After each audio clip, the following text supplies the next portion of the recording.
the ability to take damage, a way to scan for the right enemies. These systems are the core of my combat. But systems that only work in safe hypothetical tests are useless if I can plug them into the game and tweak them while having fun.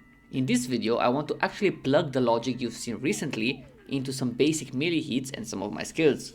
Hello there, I'm Mysteries. I'm building a 2D multiplayer fighting game in Unreal Engine 5 and learning how everything works the hard way as I go. Quick reminder from the last time.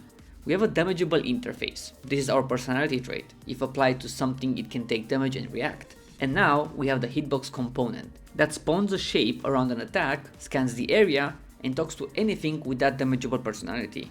Up until now, this was all living in a very safe test environment. A debug sphere, a dummy, and a lot of spaghetti. Now it's time to put it where it actually matters. Real skills and real melee swings. Well, kind of. You'll hear me say this a lot, but everything is placeholder. There's no point perfecting hitboxes for skills and animations that will be replaced later. The most important thing right now is flexibility. If I know I can mold the hitbox around a future punch animation, I don't need to obsess over the perfect punch hitbox on a sprite that won't make the final cut. The whole point of the hitbox component is that skills and melee hits can share it. So I started with my skills, and very logically, with the one that didn't use the hitbox system at all. Let me explain. Last time I talked about single frame hitboxes versus persistent ones. This fireball is a single frame case. It explodes on contact, hits once, and it's done. There is no point running a long looping scan on something that instantly disappears. The scanning hitbox system really shines on persistent abilities.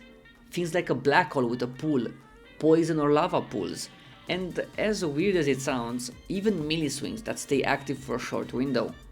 Originally I was using a simple event hit. I thought that a system that is based on enemy and ally tags was the right approach. And while I'm sure that this can work as well, I now have the damageable interface. I will be honest with you, I thought that simply replacing the tag system with the damageable interface was the right option. But for some reason it did not work. So instead I switched to a collision overlap event. That's much simpler. When two actors with collision overlap, Unreal fires an event. In that event I just check, does this thing implement damageable? Is it not me? If yes, apply damage. I also added a safety check, because I really didn't want to somehow smack myself in the face with my own fireball.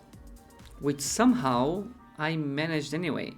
The event hit managed to ignore my actor. But I did not have the same luck when relying on collision events. Which meant only one thing. The fireball was spawning close enough to me that it instantly exploded due to the collision overlap. Some vector manipulation later and it worked. Believe it or not, this is my first time ever since starting this project where I succeeded in completing the skill spawning, hitbox colliding and applying damage loop. It sounds small, but it felt really good. I could of course have done it earlier, but I wanted it to sit on top of the systems we built, not as a one-off shortcut. The celebration was brief. I still had too much adrenaline, which meant that the black hole was next. And this time we would really lean on the hitbox system. Black holes in games are interesting. They can travel while dealing damage, then explode for massive AoE, and they usually have some kind of pull. I do want a proper pull force later, but for today I focused only on the damage part. The way my black hole worked is pretty simple. The moment it spawned, it would scan everything around it constantly, while moving forward for 2 seconds. Why 2 seconds? That was the length of the Niagara animation I downloaded from the Unreal Engine 5 marketplace, after which it would stop movement immediately and explode. Apply 2 more seconds of delay in order for all the explosion particles to dissipate and destroy my actor. Now this explosion had its own custom made one use only enemy detection system. I cannot have the explosion hitbox fire constantly, so I made it scan once upon exploding, then apply damage. Black hole done, right? Well, for some reason I was also getting hit. I was not taking damage because my actor has no health, but I would have died multiple times while testing this otherwise. Friendly fire is something I'll think about when this goes into real testing, but for now the black hole was not supposed to murder its creator. I was staring like a deer in headlights at my blueprints, not having the slightest clue as to why it was able to detect and fire at me. Right here I tried to see if I was even passing who the instigator of the skill that just fired was. I sprinkled checks all over the place to see if it recognized me as the instigator, and eventually I realized I had broken a very basic rule of programming. Everything happens in order.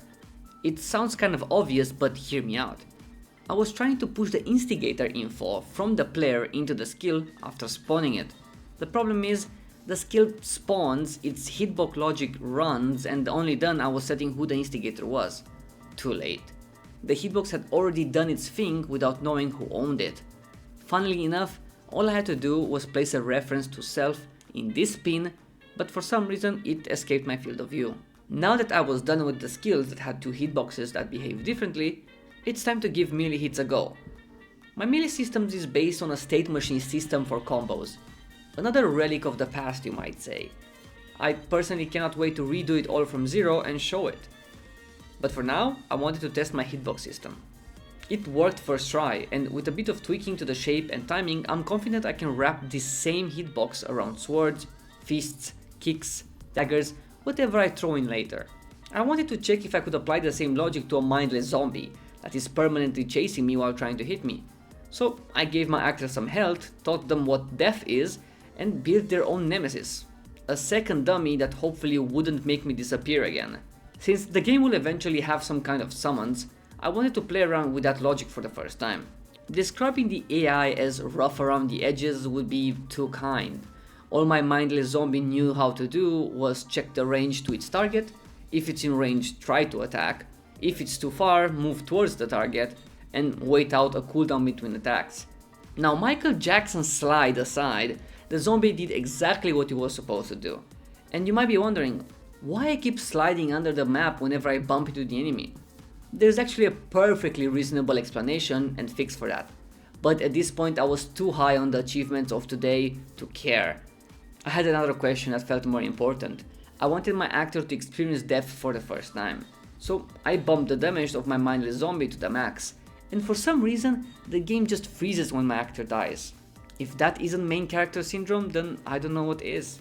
If you like this kind of devlog where I actually show the systems behind the game, the problems I ran into, and the bugs I absolutely deserve, stick around.